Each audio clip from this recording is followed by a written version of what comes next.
Olá, amigos. Eu sou Maria Aparecida, esse é o canal Mediunidade Clínica, destinado a falar sobre os temas que são ligados à sensibilidade do ser. Vamos lá? Buscando trazer temas solicitados, a gente está sempre por aqui. Você sabe, quem faz a nossa pauta é você. E hoje a gente vai fazer uma reflexão, sempre com vistas ao nosso desenvolvimento pessoal. E o nosso pessoal, hoje os nossos amigos falaram, olha, por que você não fala um pouco sobre sonho? Então nós vamos falar sobre sonho. Hoje a gente vai contar um pouquinho do histórico, porque tudo tem um histórico e nós vamos falar do histórico do sonho. E porque eu sou professora, a aula tem que ter começo, meio e fim, senão eu não fico satisfeita. Então, a gente começou olhando lá, da onde vem a nossa educação? A gente tem o modelo grego, né? O modelo europeu e na Grécia. Como é que as coisas aconteciam? Olha, na Grécia, desde aqueles tempos da Grécia Antiga, já se dava importância aos sonhos. Então, e era uma importância grande, porque no templo de Apolo, o deus Sol, né? E haviam profetisas e elas trabalhavam com sonhos e as pessoas chegavam lá para o oráculo e falavam, olha, eu sonhei tal coisa, e aí ia se pesquisar o que aquele sonho representava na vida daquele cidadão que estava chegando lá, né? Então vem vindo de lá, de trás e as pessoas, não só aquelas que estavam no templo, mas os filósofos também, eles começaram a olhar essa história de sonhos. E há filósofos que eles não tinham certidão de nascimento, sabe, gente? Então o histórico, né? Aquele cidadão que estuda a história, ele vai falar assim, olha, aproximadamente no século 6 a.C., então é por aí, é de lá de trás que nós estamos falando. Homero, aquele poeta que escreveu Ilíada, ele viveu lá atrás, né? E ele dividiu o sonho em dois grupos. Esses sonhos são falsos e esses são verdadeiros. Não se tinha uma noção assim da psicologia que nós temos hoje. Então ele observou que alguns sonhos eles se realizavam, eles se concretizavam e outros não. E ele deu essa denominação de falsos e verdadeiros, né? E caminhando mais adiante, depois dele vieram outros. Heráclito, por exemplo, ele é um pouquinho antes de Sócrates e ele também falou dos sonhos, né?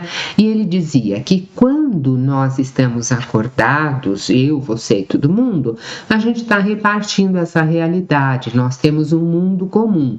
Agora, quando nós vamos para o sonho, aí acabou esse mundo comum, cada um tem o seu mundo particular. Então, de tempos em tempos, alguém vinha e falava sobre os sonhos, e tudo isso foi se acumulando, e esse acúmulo de conhecimento a gente usa hoje, inclusive para a gente olhar o transe mediúnico, né? Eu fiz uma boa pesquisa antes de começar a abrir uma clínica de mediunidade, porque a pessoa, ela tem uma visão num estado alterado de consciência que funciona mais ou menos como um sonho. E aí, você sabe interpretar sonho? Não sabe interpretar sonho? Como é que você vai interpretar o transe do cliente? Como é que é essa história? Então a gente foi olhar e isso foi assim tema de bastante estudo, de grupos de estudo, e hoje a gente dá uma pincelada rápida, né? Porque aqui é assim, olha, você tem 20 minutos para falar. Um curso que você fez, você aprendeu em 10 anos, tem que falar assim em 5 minutos, né? Não dá. Então, aí a gente vai fazendo uma pinceladazinha e você já sai correndo e já vai para o Platão, que é o filósofo lá mais na frente, e que ele também fez a consideração dele sobre sonhos. E ele dizia que nos sonhos, espíritos de diversas regiões etéricas, eles vêm descansar perto de nós com o intuito de imprimir na nossa mente, na nossa alma, ideias que eram divinas. Eles faziam assim os mensageiros, eles iam transmitir aquilo para a gente. Era uma consideração que ele fez lá, e todas as considerações dele que chegaram até nós, elas foram passando pelos livros, pelas gerações, e estão aí até agora, né? Mas ali, então, se olhou na Grécia. Perto da Grécia, você tem uma outra cultura tão grande e tão importante quanto a cultura egípcia, que então, nossa, lá no Egito, quanto se dava de importância à alma. A alma era o que aparecia em primeiro lugar, era uma cultura que via do espírito para a matéria. Não é que nem a gente que tem um olhão parado no imediatismo aqui e que não enxerga nada além disso, né? Então, eles tinham também grandes considerações pelo sonho. Eles acreditavam que durante o sonho, a alma da pessoa, ela se libertava do corpo, né? Sendo capaz de perceber outros universos, de ter contato com seres superiores. Se você pensar, hoje a saída astral é isso mesmo, a consciência, só que hoje você não fala que a alma sai do corpo, você diz que a saída da consciência do corpo, você entra em contato com outras esferas, com outras dimensões. É o mesmo pensar, cada um explicando do seu jeito, nos seus termos, mas se você olhar o denominador comum, é o mesmo. Então, essa ideia é uma ideia antiga que vem vindo desde lá do Egito. Mais adiante, dando um salto para cá, né? Você olhando lá no Velho Testamento, você encontra a história de José do Egito, que ele tinha sonhos proféticos, os sonhos das 7 vacas magras que engoliam as 7 vacas gordas. O sonho profético, no caso, era o sonho do faraó, e o faraó, você sabe, faraó era o rei do Egito, era o Deus vivo que estava lá, né? Então o faraó ficou muito intrigado com aquele sonho, que ele sonhou que tinham 7 vacas que lindas, maravilhosas, estavam pastando e apareciam, saíam lá do rio 7 vacas magras, sim, morrendo, né? E elas comiam as 7 vacas gordas e as vacas bonitas, bem tratadas, sumiam, né? E ele ficou intrigadíssimo com esse sonho. E foi José do Egito que interpretou para ele. Era um sonho profético. E como é que o José do Egito interpretou? Olha, nós teremos 7 anos de fartura, depois nós teremos 7 anos assim de pobreza, de penúria. Então nós temos que fazer celeiro, temos que cuidar, temos que guardar, porque senão depois a gente vai passar um período de fome. Nossa, o faraó ficou muito agradecido e nessa época o José estava lá até meio preso lá por intriga da oposição. A intriga da oposição é velha, né, gente?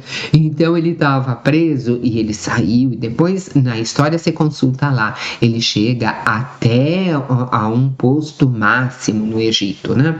Mas a nossa história aqui é o sonho profético. Então o sonho profético existe desde sempre e hoje ainda temos o sonho profético por aí, né?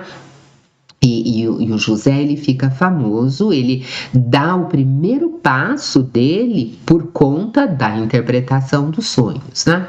Isso era lá no Antigo Testamento. Antigo Testamento, os fatos que aconteceram antes de Jesus. Jesus é um marco na história do mundo. Depois dele, o Novo Testamento. Então, saltando agora para o Novo Testamento, a gente vai encontrar a figura de José, o pai de Jesus. Então, tem aquela história que Maria foi anunciar, o anjo veio e anunciou a Maria que ela ia ter um bebê e que aquele bebê, aquele filho que ela teria era enviado dos céus, era um Cristo que tomaria forma humana, um avatar, aquela história que você sabe. E o José, ele estava lá na casa dele trabalhando e ele não tinha nada a ver com essa história. Aí o anjo foi lá e falou assim: acorda aí, presta atenção. A Maria, ela vai ter um filho e você vai lá ficar com ela, vai protegê-la, vai proteger o menino.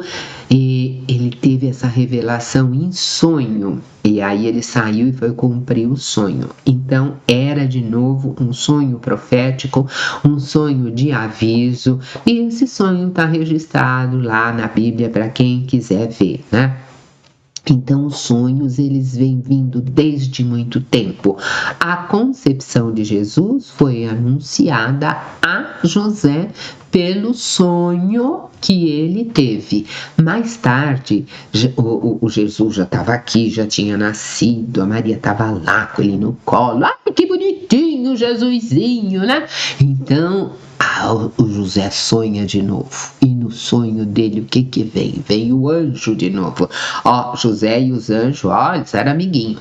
Então, o anjo falou para ele: olha, toma a mulher e o menino e vão embora, porque o Herodes vai mandar degolar toda a criançada, né? Que tenha menos de 2 anos. O José chamou a Maria, cataram o menininho e foram tudo embora. Quando degolou a criança, eles já estavam no Egito, eles tinham ido embora. E de novo ele foi avisado pelo sonho. Você vai guardando essas historinhas aí pra gente amarrar lá no fim, tá? Aí passeando por outro lado do mundo, porque você vê, se é verdade, tem que acontecer em todos os lugares. Então a gente já falou de lá de trás, do José do Egito, você já olhou a Grécia, agora você falou do Jesus, agora vamos olhar o islamismo, né? Que é uma religião essencialmente profética, né? E ela ocupa um lugar de destaque nesta história dos sonhos, porque você lembra, a figura de destaque do islamismo é quem? O Maomé, né? O profeta. E ele foi avisado que ele seria o último profeta da série, e aí ele sonha, né? Ele tem uma série de sonhos e ele vem e ele conta esses sonhos que teve. E a expressão depois países islâmicos são os países que seguem essas falas do Maomé. E eles foram indo. E como é que o Maomé recebeu todas essas informações? O Maomé recebeu todas essas informações em sonho.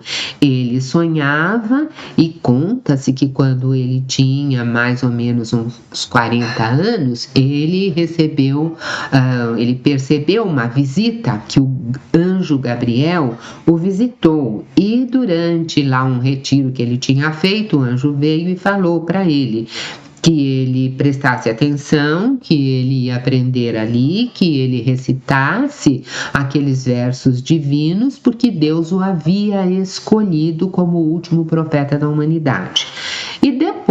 E ele saiu espalhando lá os versos divinos que ele havia aprendido, que ele tinha sido inspirado. Depois as pessoas registraram. Então você conhece essa história de profeta já de algum tempo e a história dos sonhos também. No caso do Maomé, depois da morte dele, esses versos foram reunidos e foram integrados no Alcorão, que é o livro sagrado do islamismo, né? E depois você vê, por aí você tem assim, em comum o islamismo, o cristianismo e o judaísmo, né? Você tem religiões que creem num Deus único e todos eles têm essas falas de revelação, né? Quando você encontra lá atrás Abraão que falou com Deus, depois o Maomé falou com Deus na sarça, depois você vem vindo mais para cá e você vê uma série de pessoas que elas vão vindo. Lembra do Moisés lá atrás também que falava com Deus? São visões, elas sonharam, elas imaginaram. É um estado alterado de consciência e o sonho é um estado alterado de consciência. E o transe é um estado alterado de consciência. vai olhando o denominador comum para a gente ir acompanhando o raciocínio. Muda a cultura de novo e nós vamos para os índios da América do Norte, e é uma cultura vinculada ao sonho. Gente, muito interessante como eles faziam. Todo mundo lá na tribo vai na hora de dormir, pega o seu lençolzinho, o seu travesseirinho e vai fazer a sua naninha. E na manhã seguinte? Na manhã seguinte, todo mundo se reúne e todo mundo senta, tomou café, tomou, escovou o dentinho, agora senta aqui e vamos conversar. Então, eles resolviam a vida dele a partir dos sonhos que eles tinham à noite. Então, cada um vinha com o seu sonho e faziam uma assembleia de sonhos, e ali eles tomavam as decisões a partir daquilo que eles haviam sonhado, né? Então, eles tinham uma grande divindade, o sonho. Olha que interessante, é para a gente olhar. E encerrando esse passeio, né? Um dia eu estava dando aula, você sabe, eu fui professora dos pequenininhos muito tempo, né? E os pequenininhos são umas graças. Então, a gente ensiná-los a fazer uma redação, né? E eu sempre usei lá os meus métodos para fazer a redação. A redação tem que ter começo, meio e fim. Eu falei, então agora vocês vão contar um sonho para mim, né? Vocês vão contar como é, como não é, depois vão escrever, cada um vai escrever como que aconteceu o sonho, como foi. Então a gente estava introduzindo uma técnica de escrita, mas a gente estava explorando através do sonho. E quando chegou na hora de falar o que era um sonho, eu perguntei para um deles, né? Eu falei, olha, o que você acha que é um sonho? Ele fez assim para mim, professora, sonho é sonho, você não sabe? Vem aqui de noite nos olhos da gente, a gente vê, é sonho, vem aqui nos olhos. Então, sabe, um conceito dos pequenininhos. O sonho vem de noite nos olhos. Eu achei aquilo uma beleza. Ele tinha entendido a moda dele, aquilo que eu estava falando, né? Então, você pode levar o ensino para qualquer faixa etária, é preciso adequar. Então, a gente ia falar sobre sonho para os pequeninos e ia fazê-los entender e integrar a realidade deles. Ficamos agora por aqui, mas você sabe que tem sempre uma liçãozinha, você não fica nessa minha pesquisa, você vá, pesquise mais e volta depois, porque depois nós vamos continuar o tema aqui, nós vamos chegar até o transe, tá? E os sonhos proféticos, e por agora você fica com um abraço grande e nós nos vemos no próximo encontro.